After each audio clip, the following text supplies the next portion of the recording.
What if I told you that the greatest victories in life are not won on battlefields or stages, but in the quiet corners of our own minds where doubt, fear, and laziness constantly try to take the throne?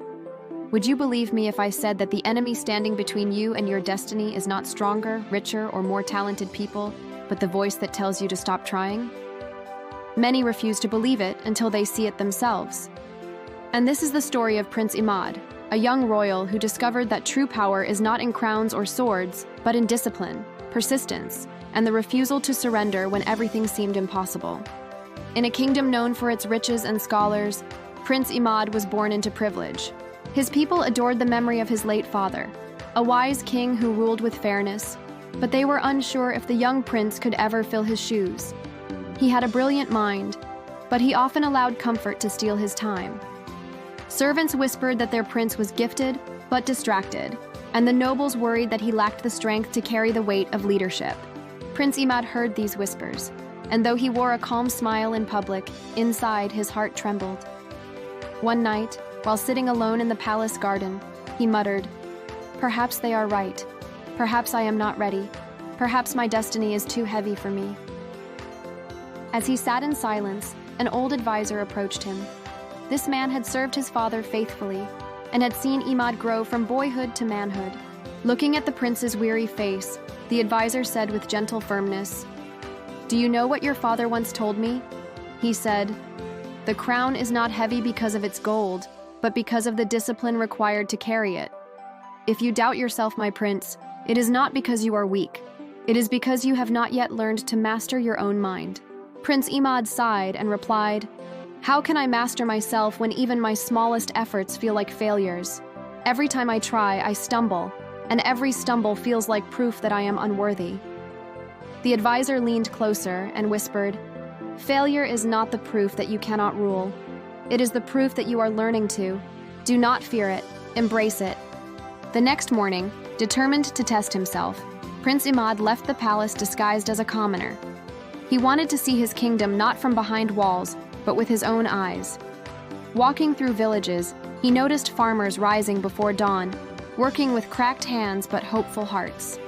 He saw a young blacksmith hammering iron over and over until sparks lit up the dark workshop, failing a dozen times before shaping a perfect blade. Imad asked him why he did not give up, and the blacksmith laughed and said, "Because every strike, even the wrong ones, brings me closer to the blade I need." The prince walked away in silence, those words echoing in his mind, but life soon tested him harder than he expected. One evening, news arrived at the palace. A rival kingdom was marching toward the borders, threatening war. Panic spread across the court. Some ministers urged surrender to avoid bloodshed, while others demanded reckless battle. Prince Imad sat quietly, the doubts screaming louder than ever inside him. He thought to himself, "If I fight and fail, I will lose everything. If I surrender, I will be branded a coward." That night, unable to sleep, he walked again into the gardens where he used to speak to his father as a boy. Staring at the stars, he whispered, "Father, if only you were here to guide me. Tell me, what should I do?" And though no voice answered from the sky, he felt the echo of his father's teaching.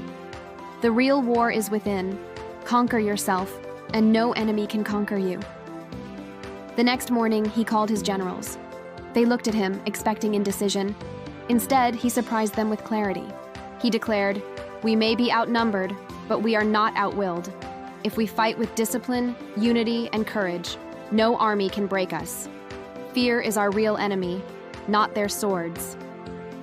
His words lit a fire in their hearts. Soldiers who had trembled the night before now stood tall, willing to follow him into any battle. The war was fierce, but Prince Imad remembered the blacksmith's lesson. Every failed strike still shapes the blade. Even when the enemy pushed hard, he refused to retreat. He adjusted his strategies, inspired his men, and fought alongside them in the mud and rain. Slowly but surely, the rival army lost its strength and was forced to withdraw. When the kingdom erupted in celebration, people finally saw their prince not as a boy of doubt, but as a man of resilience. Yet Imad himself understood the deeper truth. He realized victory was not won because he was stronger than the enemy, but because he refused to surrender to the weakness within. Later that night, Standing in the throne room where his father once ruled, he looked at the empty chair and whispered, "Now I understand, Father. Discipline is the true crown." But the journey of Prince Imad did not end there. With every passing year, new challenges tested him: economic troubles, betrayal from within, and the endless pressure of leadership. Yet through it all, he remembered that the first battle he won was against his own despair. Whenever he faced setbacks, he told himself, "Every failure is a strike of the hammer. One day it will shape the blade I need." And with that belief, he carried his kingdom into a golden age of wisdom and prosperity. So what if I told you that you too are like Prince Imad?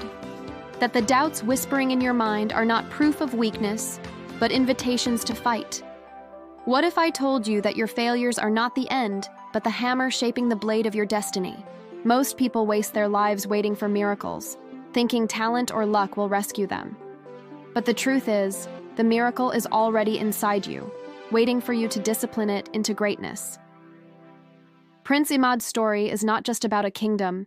It is about every single one of us, living our daily battles between fear and courage, laziness and persistence, despair and hope. So the next time you are tempted to quit, remember the blacksmith striking the iron again and again.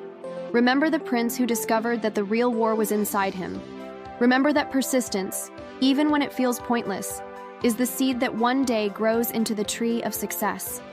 And most importantly, remember this: crowns and thrones may belong to a few, but the power of discipline belongs to anyone willing to claim it.